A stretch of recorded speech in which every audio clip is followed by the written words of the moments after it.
guys, welcome back to my YouTube channel. This is Gerald's TV at syempre bago ang lahat ay binabati ko po kayo ng isang mapagpalang araw sa inyong lahat saan mga sulok po kayo ng mundo naroroon.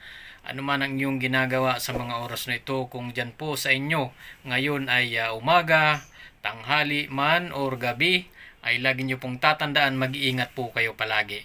At ngayon mga kaibigan ay magbibigay lang tayo ng isang maiksing reaksyon. At ito nga po ay patungkol dito kay Kuya Jomar na naaktuhan mga kaibigan at nabisto. Ganito pala ang ugali ni Kuya Jomar, no? So ano ba ang totoong ugali ni Kuya Jomar, no? So yun ang ating aalamin.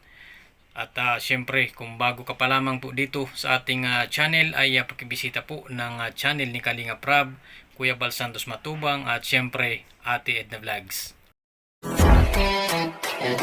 So ito na nga mga kaibigan ay magbibigay lang tayo ng isang napakaiksing reaction lang, no? At ito nga po ay patungkol dito kay Kuya Jomar, no, na kung saan po ay talagang nasaksihan at naaktuhan ito, no, si Kuya Jomar sa kanyang ugali, no, sa kanyang pag-uugali. At ito nga mga kaibigan ay napanood po natin, no, sa channel channel po ni Kuya Nel, no. Sa mga hindi pa po nakakapagbisita ng kanyang channel, no, kay Kuya Nel ay bisitahin niyo po at syempre suportahan po natin ang channel niya, si Kuya Nel. At yun nga mga kaibigan ay napanood po natin doon sa kanyang channel, sa kanyang vlog na habang naghihintay po, no, sila Kuya Nel at si Julo Mags TV, no, doon sa coffee shop ni Kalinga Prab, dahil hindi po sila sumama or sumabay, no, sa pag-gym ni na Kalinga Prab at ang ibang K-boys ay pansamantalang doon na nila hinintay itong sina Kalinga Prab, no, sa coffee shop. At yun nga mga kaibigan, doon na saksihan at talagang napabilib itong si Kuya Nel, no, dito kay Kuya Jomar, no, dahil nga habang sila po ay naghihintay, no, doon sa coffee shop ay inasikaso ito ni Kuya Jomar at pinaghandaan ng maiinom na yun nga yung binigyan sila ng mainit na sabaw ng noodles, no. At yun nga ay nakikita naman natin, no, kay Kuya Jomar na napakabait at maasikaso, no, maasikaso itong si Kuya Jomar.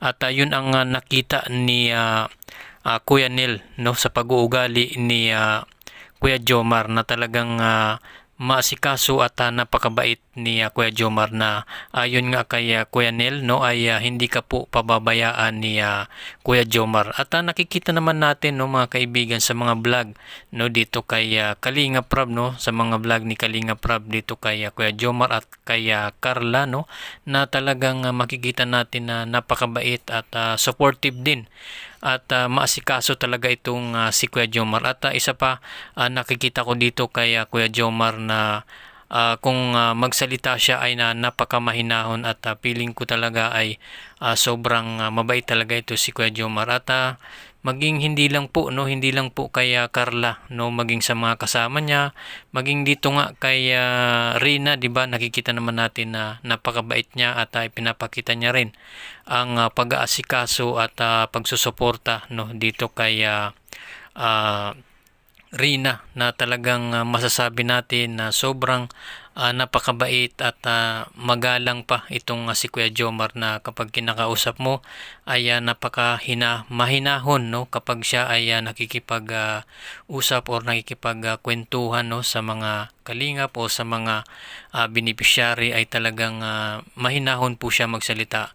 At para sa akin, no, ay nakikita kong doon pa lang mga kaibigan ay napakabait nito ni Kuya Jomar. Salamat sa mainit na sabaw ng noodles. Ganyan po si Kuya Jomar, masyadong masikaso yan. Maasahan, masikaso. So, nagluto po siya ng noodles, binigyan kami. Yan. At yun nga mga kaibigan, no, ito pala ang totoong ugali at nakita ni Kuya Nel, no, sa pag-uugali ni Jomar, ni Kuya Jomar, na talagang napakabait at maasikaso nga ito. At ayon pa kay Kuya Nel ay kapag kasama mo siya ay hindi ka pababayaan. So grabe, napaka solid at bilib din ako no dito kay Kuya Jomar. Kaya suportahan po natin no si Kuya Jomar sa mga vlogs niya at sa kanyang channel no ay bisitahin din niyo po ang kanyang channel at suportahan din natin no.